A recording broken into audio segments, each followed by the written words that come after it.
Pakistan cricket board کی عبوری انتظامی کمیٹی کے سربراہ ذکا اشرف نے ایشیا کپ میں قومی ٹیم کے مایوس کن کارکردگی کا ذمہ دار سابقہ انتظامیہ کو قرار دے دیا ہے۔ ان کا کہنا تھا کہ کھلاڑی لیگز کھیلنے سے کھلاڑی تھکاوٹ کا شکار ہوئے اور پاکستان کرکٹ بورڈ کی عبوری انتظامی کمیٹی کے سربراہ ذکا اشرف نے ورلڈ کپ اسکواڈ کے اعلان سے پہلے ہونے والی میٹنگ میں ایشیا کپ میں شکست کا ذمہ دار سابقہ انتظامیہ کو قرار دیتے ہوئے کہا کہ انتظامیہ نے کھلاڑیوں کو لیگز کھیلنے کی اجازت دی جس کی وجہ سے وہ تھکاوٹ کا شکار ہوئے جو ایشیا کپ میں شکست کی وجہ بنی۔ اور ورلڈ کپ میں پاک بھارت ٹاکرے کی دھوم ہے۔ پاک بھارت میچ کی وجہ سے ہوٹل کے کرائے اور ایئر ٹکٹس مہنگے ہو گئے ہیں۔ بھارت کے لیے کسی بھی کونے سے احمد آباد جانے کے لیے فضائی ٹکٹ کی قیمت میں اضافہ کر دیا گیا ہے۔ ڈیمانڈ بڑھنے پر ہوٹل کے کمرے کا کرایہ 80,000 روپے تک مانگا جانے لگا ہے۔ پاکستان اور بھارت کا میچ احمد آباد میں 14 اکتوبر کو کھیلا جائے گا۔ آگے بڑھیں، کاروباری دنیا سے خبر دیں۔ روپے کے مقابلے میں ڈالر کی قدر میں کمی کا رجحان جاری ہے۔ انٹر بینک میں ڈالر 98 پیسے سستا ہو کر 291 روپے 80 پیسے کا ہو گیا، جبکہ اوپن مارکیٹ میں ڈالر 1 روپیہ کم ہو کر 295 روپے کا ہو گیا ہے۔ اگلے 5 سال میں پاکستان کے حالات بہتر ہوں گے یا نہیں، پاکستانی عوام کی رائے تقسیم ہو گئی ہے۔ 42% بہتری کے لیے پر امید ہیں، 41% مایوس نظر آئے۔ حالات سے مایوس پاکستانیوں میں 27% نے مہنگائی، 17% نے کرپشن، 12% نے سیاسی عدم استحکام، 9% نے خراب معیشت کو مایوسی کی اہم وجہ کہا ہے۔ انسٹی ٹیوٹ فار پبلک اوپینین ریسرچ نے عوام کی آراء پر مبنی نیا سروے جاری کر دیا ہے۔ اگلے 5 سالوں میں پاکستان کے حالات بہتر ہوں گے یا نہیں، پاکستانی عوام کی رائے تقسیم ہے۔ تقریباً آدھے پاکستانی مستقبل میں حالات میں بہتری کی امید رکھتے ہیں، جبکہ آدھے مایوس ہیں۔ اس بات کا پتہ انسٹی ٹیوٹ فار پبلک اوپینین ریسرچ کے سروے سے چلا، جس میں ملک بھر سے 1100 سے زائد افراد نے حصہ لیا۔ سروے میں 42% پاکستانیوں نے اگلے 5 سالوں میں ملکی حالات بہتر ہونے کی امید کی، جبکہ 41% نے مایوسی کا اظہار کیا۔ 17% نے اس سوال کا کوئی جواب نہیں دیا۔ جن 41% پاکستانیوں نے حالات سے مایوس ہونے کا کہا، اس میں 27% نے مہنگائی کو سب سے اہم وجہ قرار دیا، 17% نے کرپشن، 12% نے ملک میں سیاسی عدم استحکام، 9% نے معیشت کی خراب صورتحال، جبکہ 7% نے کہا کہ انہیں بہتری کی کوئی امید نظر نہیں آتی۔ اس کے برعکس جنہوں نے مستقبل میں ملکی حالات اچھے ہونے کا بتایا، ان میں سے 31% نے بہتری کی امید ہونے کو سب سے بڑی وجہ کہا، 17% نے اچھے رہنماؤں کے ملک میں ہونے، جبکہ 8% نے چیئرمین پی ٹی آئی سے تبدیلی کی امید لگائی، 6% نے کرپشن پر کنٹرول ہونے، جبکہ 4% نے نئی حکومت سے بہتری کی آس لگائی اور مستقبل میں حالات اچھے ہونے کے لیے پر امید ہونے کی اہم وجہ کہا۔ گورنر سندھ کامران ٹیسوری اور امیر جماعت اسلامی کراچی حافظ نعیم الرحمان ملاقات کے بعد میڈیا سے گفتگو کر رہے ہیں۔ ڈیٹا کا تو سب کے سامنے موجود ہے، مستقل پتے کا، بجلی کے میٹر کا حساب موجود ہے، گیس کے میٹر کا حساب موجود ہے، رائس کنزمپشن موجود ہے، ویٹ کنزمپشن موجود ہے۔ اس سب کی موجودگی میں 3.5 کروڑ سے کم ہو ہی نہیں سکتی کراچی کی آبادی، لیکن 1.5 کروڑ آبادی کم ہو جائے، جس سے ہماری کم از کم 8 سے 10 قومی اسمبلی کی سیٹیں اور ہماری کم از کم 15 سے 18 صوبائی اسمبلی کی سیٹیں کمپرومائز ہیں، تو آپ اندازہ کر سکتے ہیں کہ اس کے کیا امپیکٹس بنیں گے۔ تو یہ بہرحال ایک ایسا موضوع ہے جس پر گفتگو بھی ہونی چاہیے، اور میں چاہوں گا کہ گورنر صاحب اس پر آگے کریں، اور بحیثیت مجموعی اس شہر کے جو حالات ہیں اس پہ میں چاہتا ہوں کہ اس پہ کام ہو۔ باقی میرا خیال ہے کہ اختلاف تہذیب کے دائرے میں رہتے ہوئے کرنے کی گنجائش ہمیشہ موجود رہے گی، اور ہم بھی یہ چاہیں گے کہ ہمارا دوستی اور تعلق کا رشتہ بھی موجود رہے اور اختلاف اس تہذیب کے دائرے کے اندر ہوتا رہے، تو یہ سب کے لیے بہتر ہے۔ میں ایک مرتبہ پھر شکر گزار ہوں کامران ٹیسوری صاحب کا کہ وہ یہاں تشریف لائے اور ہماری دعوت کو انہوں نے قبول کیا اور اچھے ماحول میں ہم نے گفتگو کی۔ بہت بہت شکریہ۔ بسم اللہ الرحمن الرحیم۔ میں حافظ نعیم صاحب اور ان کی پوری شورا اور ٹیم کا بہت ممنون ہوں کہ انہوں نے کل مجھے ٹیلی فون کر کے اپنے اس ادارہ نور الحق میں آنے کی دعوت دی، جسے میں نے بخوشی قبول کیا تھا، اور میں یہاں آ بھی گیا، لیکن میرے ساتھ آدھا دھوکہ ہوا ہے، کیونکہ میں نے ان سے فون پہ جب انہوں نے کہا کہ آپ نے کھانا کھانا ہے، میں نے کہا نہیں، میں پکوڑے اور سموسے کھاؤں گا۔ تو انہوں نے آدھا دھوکہ اس لیے کیا کہ سموسے تو کھلا دیے، پکوڑے نہیں تھے۔ تو آئندہ میں آپ سے یہ گزارش کروں گا کہ جب آپ کسی مہمان سے فرمائش پوچھیں تو وہ موجود ہونی چاہیے دونوں چیزیں. اس میں کوئی شک نہیں کہ ایک غلط فہمی اور آپس کی کمیونیکیشن گیپ کی وجہ سے ایک اس دن صورتحال پیدا ہوئی، اور جسے ہم نے بڑی خوش اسلوبی سے بیچ میں ہمارے راجہ صاحب کے ہوتے ہوئے مجھے یقین تھا کہ یہ لڑائی یا یہ ناراضگی طویل نہیں ہوگی. دوستوں نے اسے بالکل اچھے ایک انداز میں ہینڈل کیا، ٹیکل کیا، اور آج اسی لیے میں یہاں موجود ہوں. میں اس پر زیادہ بات اس لیے نہیں کروں گا کہ حافظ صاحب نے تمام ہی بات آپ کے سامنے کر دی ہے. ہم نے آگے بڑھنا ہے، اور کراچی پورے پاکستان کی معیشت کا ہب ہے، اور یہ شہر کراچی جو کہ پورے پاکستان کی اکانومی کو مضبوط کرتا ہے، آج وہ شہر اس پورے پاکستان کے شہروں سے بھی بدتر حالت میں ہے، اور پورا پاکستان اس بات پر خاموش ہے کہ اس شہر کی ترقی پچھلے 12 سالوں سے، اور یا کہیں تو کئی دہائیوں سے رکی ہوئی ہے. یہاں نہ اچھا تعلیمی نظام ہے، نہ صحت کی سہولیات موجود ہیں. یہاں پر روڈ اور راستے بھی کراچی کے رہنے والے لوگوں کے دل کی طرح ٹوٹے ہوئے ہیں.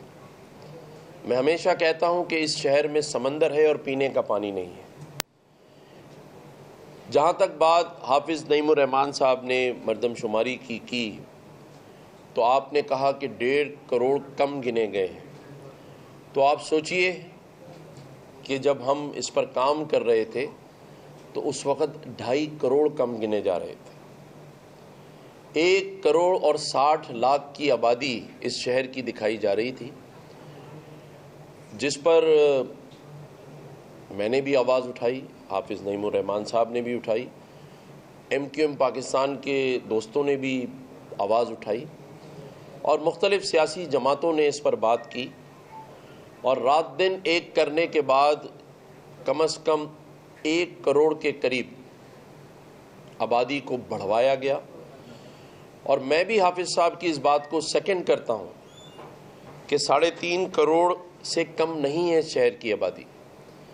لیکن اگر ہم لوگ آپس میں نا اتفاقیوں، ناراضگیوں اور چھوٹی چھوٹی سیاسی یا اخلاقی لڑائیوں میں لگے رہیں گے تو پھر ہم یہ نہیں گنوا سکیں گے.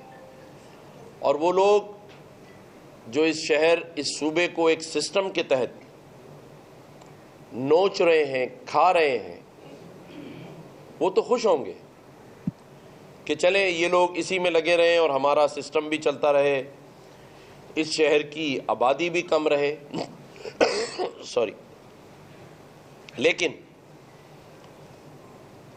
اب ایسا نہیں ہوگا، اور نہ انشاءاللہ ہونے دیں گے. جب تک اللہ تعالیٰ نے اس منصب پر بٹھایا ہے اور بٹھائے رکھے گا، اس صوبے کی، اس شہر کی ترقی کے لیے رات دن محنت کریں گے.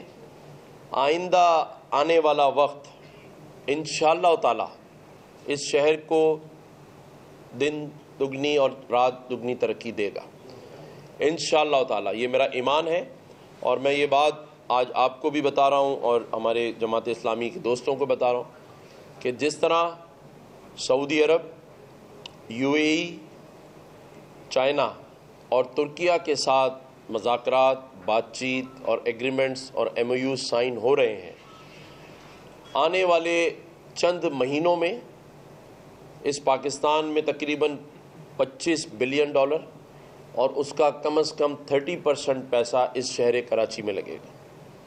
اور اس وجہ سے ہم اس شہر میں کوئی سیاسی نا اتفاقی اور نہ کوئی ایسی چیز ہونے دیں گے جس سے اس شہر میں آنے والا انویسٹمنٹ رکے، اور نہ ہی کسی کو یہ موقع دیں گے کہ وہ اپنے بیانیے میں یہ بات شامل کرے کہ یہ شہر ہمیشہ ایک دوسرے سے لڑتا رہتا ہے، یہاں کے حالات خراب ہیں، لہٰذا یہ انویسٹمنٹ یہاں نہ کی جائے.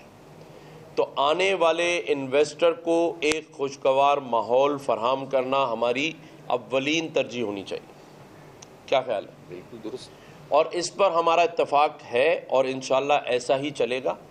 بحیثیت گورنر سندھ میں یہ پوری کوشش کروں گا کہ تمام اسٹیک ہولڈرز کو ساتھ لے کر چلوں اور کہیں بھی نا اتفاقی ہو تو یہی عمل ہو جو اس بار ہوا ہے. کیونکہ جیسا کہ حافظ نعیم الرحمان صاحب نے کہا کہ مثبت اختلافات ہر ایک سیاسی جماعت میں ایک دوسرے کے ساتھ چلتے رہتے ہیں اور آئندہ بھی چلیں گے، لیکن اسے ہم ایسا رنگ کبھی نہیں دیں گے جس سے اس شہر کی امن، خوشحالی اور اس کے تعمیراتی پروگرامز میں کوئی فرق اور خلل آئے. انشاءاللہ تعالی آئندہ بھی ہم اسی طرح سے بیٹھ کر ٹیبل پر بات چیت کریں گے. اور میں سمجھتا ہوں کہ آج جتنی بھی بات چیت ہوئی ہے، مجھے یہاں ٹاؤن ناظم عاطف بھائی موجود ہیں اور حافظ نعیم الرحمان صاحب نے بھی کہا کہ یہ پارک بن رہا ہے اور بنے گا. گراؤنڈ اسے آپ کرکٹ گراؤنڈ بنائیں، اسے آپ پارک بنائیں، دونوں صورتوں میں نے ان کو یقین دلایا ہے، بلکہ ان کو کہا ہے کہ مجھے اگر اپنی ذاتی حیثیت میں بھی کہیں فائنینشیل کی ضرورت ہے میں تیار ہوں. مجھے خوشی ہوگی اور مجھے حافظ صاحب نے کہا بھی کہ جب یہ گراؤنڈ تیار ہو جائے گا تو وہ افتتاح کے لیے مجھے بلائیں گے تو میں حافظ نعیم الرحمان صاحب کو بھی اپنے ساتھ لے کے جاؤں گا اور ہم ساتھ کھڑے ہو کے انشاءاللہ تعالی اس کا افتتاح بھی کریں گے. اور جہاں تک بات کی حافظ صاحب نے سسٹم کی، جسے میں ہمیشہ کہتا ہوں اور ابھی میں نے 2 دن پہلے بھی کہا ہے کہ سسٹم چل رہا تھا، سسٹم چل رہا ہے، لیکن ہم اسے چلنے نہیں دینا چاہتے. اور میں سمجھتا ہوں اس شہر کا اور اس صوبے کا اور اس پاکستان کا ہر فرد اب یہ چاہتا ہے کہ یہ سسٹم بند ہو اور شہر ترقی کرے، اور اس ترقی کی راہ میں کوئی بھی ہو، کوئی رکاوٹ بھی ہو، اسے ہم کچل کر رکھ دیں گے آپس کے اتفاق سے، ہمانگی سے، اور لوگوں کو یہ میسج دے کر کہ جہاں شہریوں کی، شہر کی، صوبے کی اور پاکستان کی بات ہوگی وہاں ہم سب ایک ہیں. ذاتی اختلافات، عناد، ایک دوسرے کو ٹھیک کرنا، نیچا دکھانا، یہ سب چھوٹی اور سائیڈ والی باتیں. ہمیں پاکستان کی ترقی، اس صوبے کی ترقی اور اس شہر کی ترقی عزیز ہے اور رہے گی. ہماری اس شہر اور اس ملک اور اس وطن کے لیے جو ہمارے آباء و اجداد کی قربانیاں ہیں، ہمیں کم از کم ان قربانیوں کو ہی یاد کر کے سامنے رکھنا چاہیے. اور پھر آج دن تک ہماری فورسز کی جو قربانیاں ہیں اسے حاصل کرنے میں اور اسے دشمن سے بچانے میں جو آج تک جاری اور ساری ہیں، دہشت گردی کا مقابلہ کرنے میں، تو ان فورسز کی قربانیوں کو بھی ہم رائے گاہ نہیں جانے دیں گے. اسٹریٹ کرائم اس شہر کا بہت بڑا ایشو ہے. آج سے 10 دن پہلے باپ بیٹے کو دن دہاڑے ان کی دکان پر قتل کر دیا گیا. میں ان کے گھر گیا تھا، میں نے ان کی فیملی سے آپ میڈیا کے سامنے یہ وعدہ کیا تھا کہ میں روزانہ کی بنیاد پر اس کو فالو اپ کروں گا، اور 15 دن کا ٹائم دیا تھا ہمارے ایڈیشنل پولیس چیف کو. اور کل الحمدللہ وہ 1 ڈاکو یا 2 پکڑے گئے ہیں، 1 مقابلے میں مارا گیا ہے. اور اسی طرح جو ہمارے ایک عالم دین شیخ ضیاء الرحمان صاحب کا دن دہاڑے انہیں شہید کر دیا گیا. میں سمجھتا ہوں انشاءاللہ تعالی کل میری کافی ڈیٹیل بات ہوئی ہے مختلف اداروں کے موجود کراچی میں سربراہان سے، پولیس چیف سے. انشاءاللہ آنے والے 10 دنوں میں ان کے بھی قاتلوں کو بے نقاب کر کے گرفتار کیا جائے گا. تو اسٹریٹ کرائم کنٹرول ہونا چاہیے، ہماری ڈیمانڈ ہے سب کی اور اس پر ہم متفق ہیں. اسی طرح آج کراچی میں ہمارے پاس کامرس منسٹر، انڈسٹری منسٹر اعجاز گوہر صاحب آ رہے ہیں، اور ان کے ساتھ ہماری فائنینس منسٹر صاحبہ آ رہی ہیں، جنہیں گورنر ہاؤس میں مدعو کیا گیا ہے